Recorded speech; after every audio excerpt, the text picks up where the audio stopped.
बहुत बड़ी खबर शेयर करने जा रहे हैं। इजराइल के प्राइम मिनिस्टर नेतन्याहू के घर पर एक ड्रोन अटैक हुआ है। ये ऐसी खबर है जिसने सोशल मीडिया पे तहलका मचा दिया है। जी हाँ, आप बिल्कुल ठीक सुन रहे हैं। हिजबुल्लाह की जानिब से लबनान से इजराइल के प्राइम मिनिस्टर नेतन्याहू के घर पर एक ड्रोन अटैक किया गया।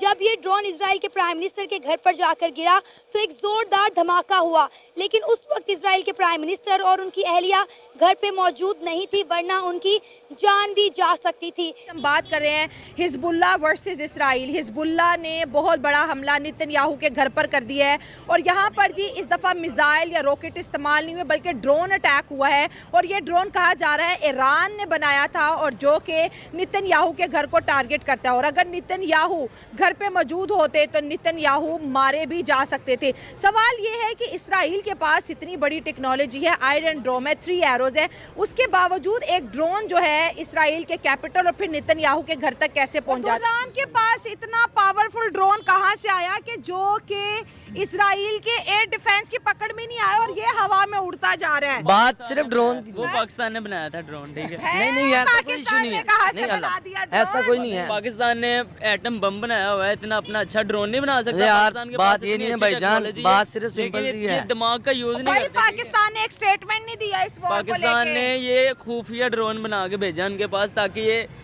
इसराइल पे अपना अटैक करें, ठीक है? हमारी जरूरत है, हम इसराइल पे सर अटैक कर सकते हैं। IMF का प्रोग्राम चल रहा है, इसराइल के पैसे मुल्क में हम चला रहे हैं और हिपोक्रेसी की हद देखिए। हमने इसराइल को एक्सेप्ट नहीं करना, इसराइल का वीज़ा हमारे पासपोर्ट पे नहीं लग सकता, हम इस कंट्री को कभी नहीं मान सके। तो IMF फिर क्या है?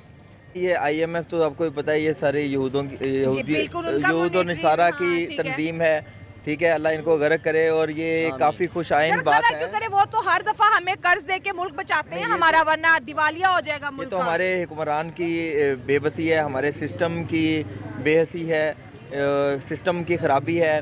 हाँ। रिश्वतखोर हुक्मरान है। अच्छा, अल्लाह हमें इनसे भी निजात दे। और जो इजराइल का जो टारगेट है दैट इज ग्रेटर इसराइल, कि वो ग्रेटर इसराइल जो है मिडल ईस्ट में करना चाह रहे हैं और वो मुकम्मल तौर पर हेजीमोन बनना चाह रहे हैं मिडल ईस्ट में, ठीक है? और उनको सपोर्ट भी है सारी जो वर्ल्ड पावर्स हैं। सही है। तो मेरा ख्याल है कि ये नहीं रुकेगा और मिडल ईस्ट अगर रियलिस्टिकली देखा जाए, आइडियली तो कह सकते हैं मुसलमान ये कर देंगे, वो कर देंगे। जज्बा है, जंग है, शहादत है। पर्सपेक्टिव थ्योरी के लिहाज से हम देखें तो उसके लिहाज से मुसलमानों ने कुछ भी नहीं करना, ना सऊदिया ने करना। एक ही है ईरान जो इनको, क्योंकि ईरान खुद जंग में फंस गया है ना, वही ना, वो उसको ये पहले से भी कर रहा है। तो वो हमेशा से सबको पता है कि उसने अमेरिका की भी नहीं सुनी, उससे भी नहीं वो मतलब डरा, ना उससे वो अफरेड हुआ और ना अब इनके खिलाफ भी मतलब वो जितना पॉसिबल हो सका वो करेगा। तो आप ये कह रहे हो कि ये जो अटैक है ये इसराइल को और गुस्सा दिलाएगा और इसराइल और हमले तेज करेगा? ये बिल्कुल होंगे और इसराइल जानबूझ के भी उनको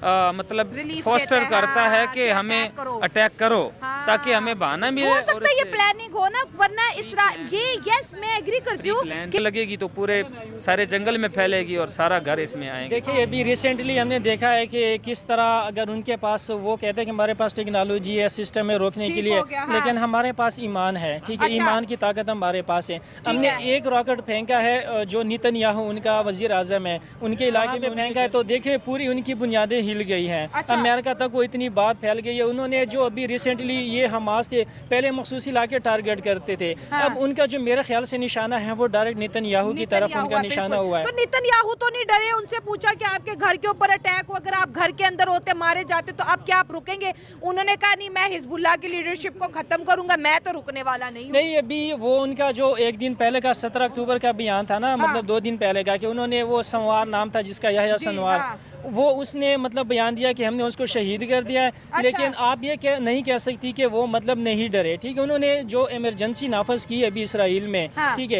इमरजेंसी अलर्ट हो गया है। इससे यही साबित होता है कि उसकी जो है ना बुनियादें हिल गई है। और वो इतना डरा हुआ है कि उसने इमरजेंसी का ऐलान इसराइल में कर दिया। डरा है तो घर से भागा है ना, अगर डरता नहीं है, अगर घर पे नहीं था ना, घर पे भाग गया है, उसको पहले पता चल गया था कि अब हमारी बारी आ गई, हमारी तो वार्ड लग गई है, इस वजह से वो अपने घर से भागा है। उनको पता है अब ईरान ने नहीं हटना, ना लिबनान ने हटना है, इन्होंने हमारा बेड़ा गर्क करना है। अमेरिका ने इसी वजह से कहा है उसको, वो प्राइम मिनिस्टर है उसका नेतन्याहू, उनको पता है अमेरिका को कि इसको कुछ हो गया तो हमारी कमर है, यानी कि हमारी बैक है, हमारी सपोर्ट है, वो खत्म हो जाएगी। सही है। इसी वजह से तो अब ईरान से डर के भाग रहे हैं, घर पे नहीं रहते। ईरान के पास इतना पावरफुल ड्रोन कहाँ से आया कि जो कि इजराइल के एयर डिफेंस की पकड़ में नहीं आया और ये हवा में उड़ता जा रहा है? बात सिर्फ ड्रोन की, वो पाकिस्तान ने बनाया था ड्रोन, ठीक है। नहीं ऐसा कोई इशू नहीं है, नहीं अल्लाह ऐसा कोई नहीं है। पाकिस्तान ने एटम बम बनाया हुआ है, इतना अपना अच्छा ड्रोन नहीं बना सकता यार, पाकिस्तान के बात पास ये इतनी नहीं है अच्छी भाईजान, टेक्नोलॉजी बात है, सिर्फ सिंपल लेकिन सी है। ये दिमाग का यूज नहीं भाई करते। पाकिस्तान ने एक स्टेटमेंट नहीं दिया इस वॉर को पाकिस्तान लेके। ने ये खुफिया ड्रोन बना के भेजा उनके पास ताकि ये इसराइल पे अपना अटैक करें, ठीक है। हमारी जुर्रत है, हम इसराइल पे सर अटैक कर सकते हैं। IMF का प्रोग्राम चल रहा है, इसराइल के पैसे मुल्क में हम चला रहे हैं और हिपोक्रेसी की हद देखिए, हमने इसराइल को एक्सेप्ट नहीं करना, इसराइल का वीज़ा हमारे पासपोर्ट पे नहीं लग सकता, हम इस कंट्री को कभी नहीं मान सके, तो IMF फिर क्या है?